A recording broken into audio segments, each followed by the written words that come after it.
dela aste batzutan deialdia egin genuenean bezala, goratu nahi dugu datuek eta realitate gordinak adierazten digutena da murrizketen politikek ez gaituztela krisitik aterako.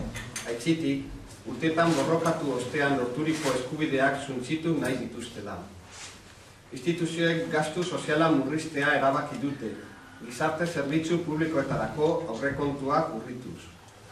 Osasungintza eta hezkuntzarako aurrekontuak murriztu dituzte, eta gizarte sarietan heltzeko betekizunak areagotu.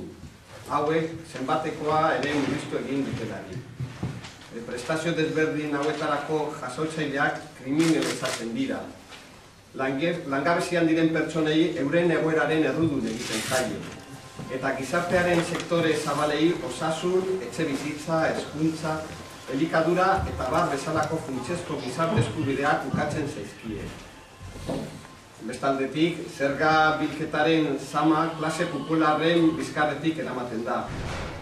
Zerga politikak errenta altuak eta kapitala favoratzen dituztelarik, zerga iruzurra baimentzen delarik.